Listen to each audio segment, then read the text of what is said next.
usually it's men, not always men. I've dealt with women with porn addiction as well, where men define the relationship by what they've learned from pornography. It will automatically destroy the relationship because it's not natural. And no woman can be expected to be the animal that performs in pornographic films. It's not dignified, and it's wrong for a man. But sometimes people have got into a situation where their shahwa is now such a false shahwa because it's been determined by society in a way which is really damaging. So when he talks about kasra shahwa, when somebody comes to me,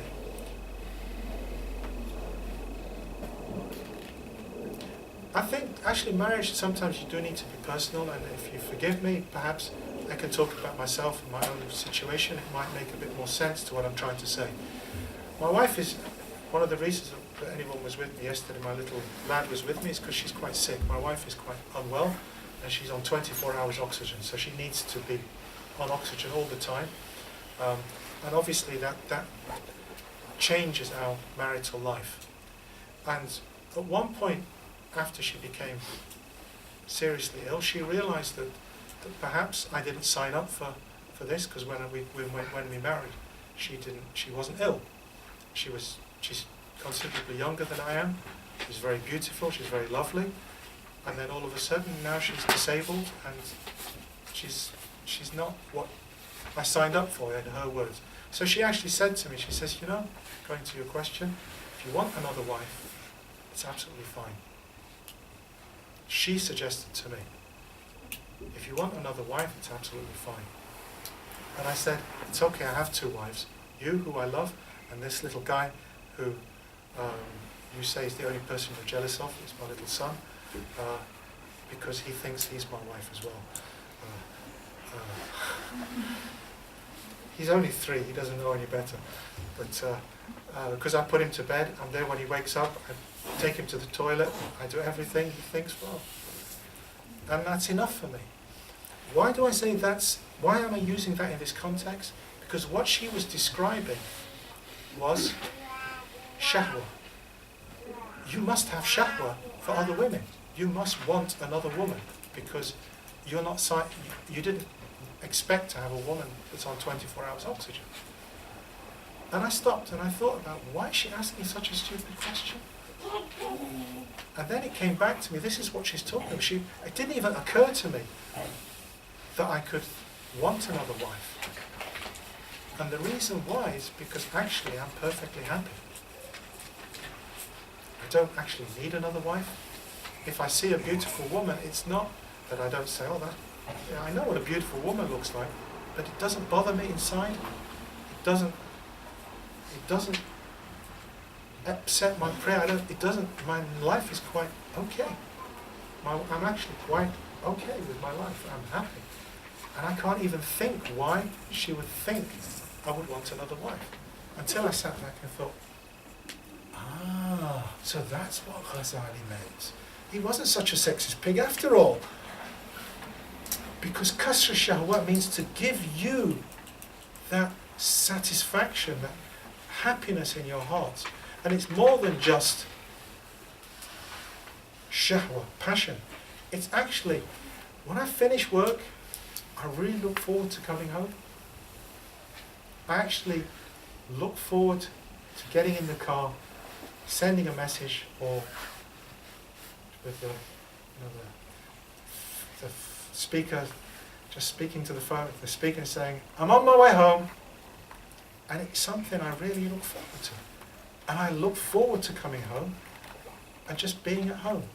So kasra shahwa isn't just about physical passion, it's about being in that state where, yeah, life's okay. So that's the second. Tadbir al-manzil.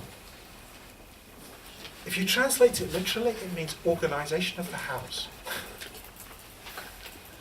Organization of the house. And if you translate what Imam al-Ghazali says, it means you should get married because it will help you with your laundry. Get a wife. That will help you so you don't have to worry about cooking. And you think, What kind of translation is that? And then I think, now I know why Sarah hates Imam al-Ghazali, because it was so badly translated. Tadbir al-Manzil. Does anyone speak Arabic here? Because you can get what I'm saying. Tadbir al-Manzil actually means organizing the house. And then he goes on to talking about, actually, what Tadbir al-Manzil, if you look at go into the actual text, it talks about what I've just said earlier. It's connected to Kasr al-Shahwa. There's a famous hadith, because when I mentioned dancing, I got some really funny looks. What? Is he going to talk about dancing? You ain't heard nothing yet. I'm going to talk about music now. Right. Who likes music? Oh, I love music. Good. Would you like? Please don't say Justin Bieber. I hate Justin Bieber. Okay, I'm so sorry. There's not many people I really don't like it, but Justin Bieber's one of them. He just gets on my nerves. Okay? What do you like?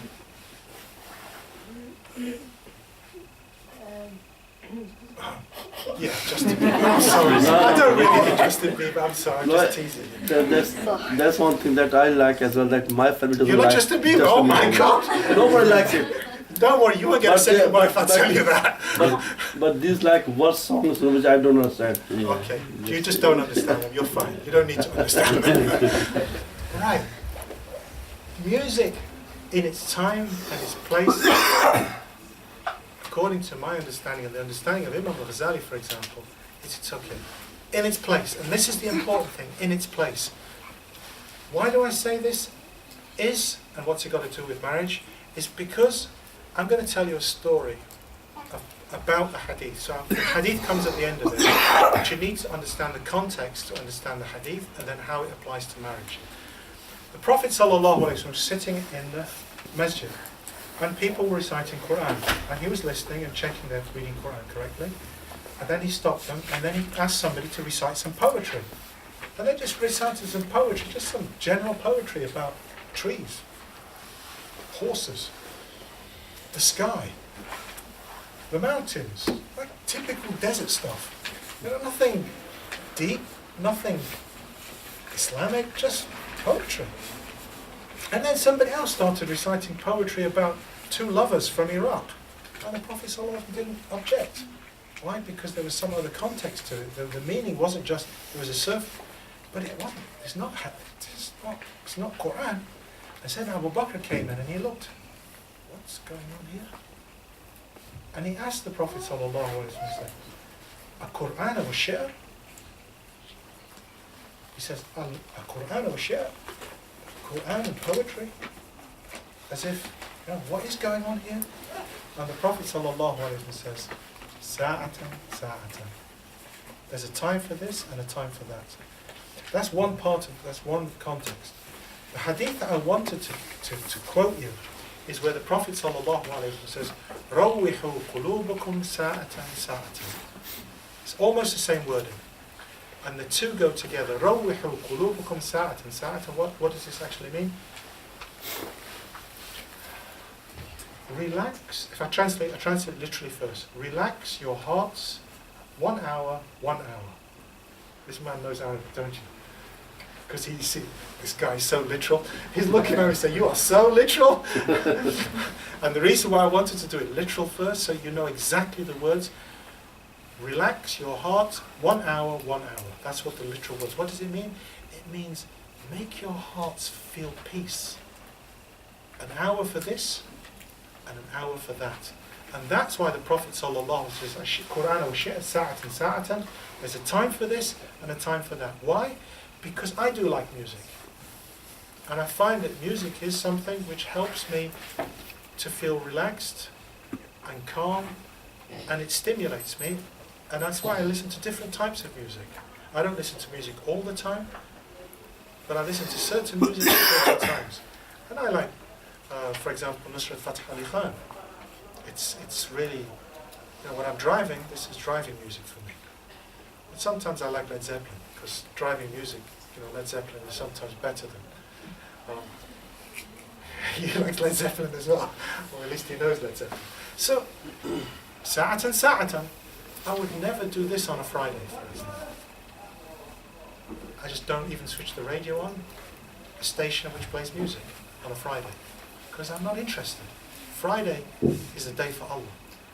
I have to go to work. Most of my Friday is taken up with rubbish that I have to do because it's a job. I'm not going to waste the time in the car driving to work listening to Led Zeppelin or even Nusrat Fateh Ali Khan. And definitely not Justin Bieber. Right? Why do you need to do this? Sa'atan, sa'atan. If you're able to relax your heart when it comes to the time when it's prayer, when it's Friday, you'll see that's a different situation for me. Why? Because there ain't no music on a Friday for me. In fact, if I'm giving khutbah, from Wednesday onwards, my mind is so focused on giving the khutbah that there's no room for anything else. There is no room for anything else. Sometimes, when I used to give khutbah regularly, I used to regularly get ill.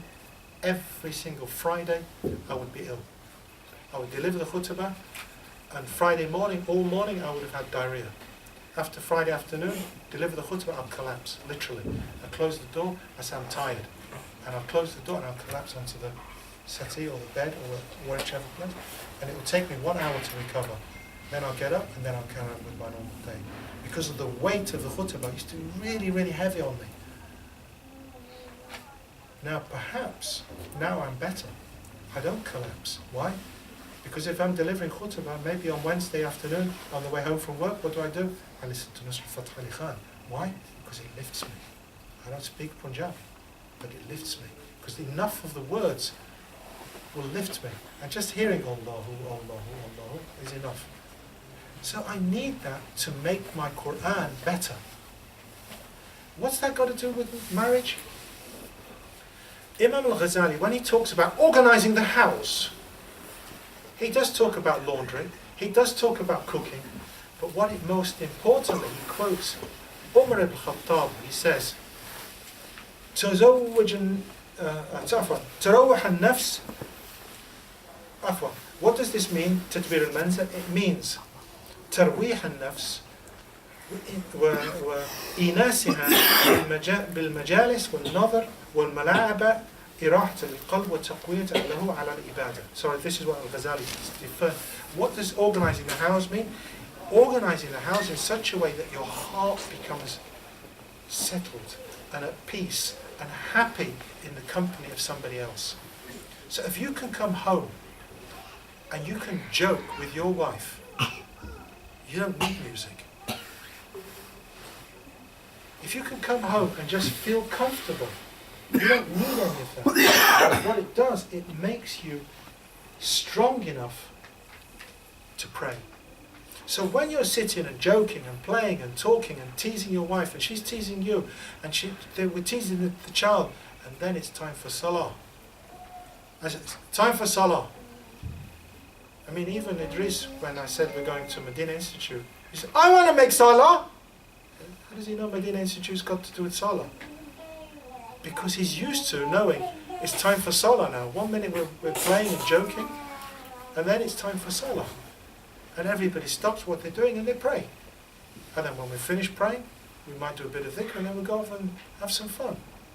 So when it talks about tadbir al-manzil, organizing, that's what marriage is about, is organizing your life so that you have these moments in your life of just being chilled.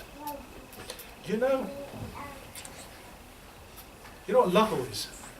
What's lahu in English? I'm going to pick on you now. You shouldn't have smiled, you know. Now you've given away that you know Arabic. No, it's just excessive talk. Excessive talk, meaningless talk. That's the word, meaningless. Vain talk. Is it same in Urdu? Vain talk. Right, there is no vain talk between a husband and wife. Prophet sallallahu alaihi wasallam, there is no lahu between a husband and wife. When we're just chatting rubbish, we're chatting rubbish. And we will be taken to account for the chatting of rubbish that we did. Are we talking about whether you prefer Barcelona over Real Madrid? The answer is, please don't say Real Madrid.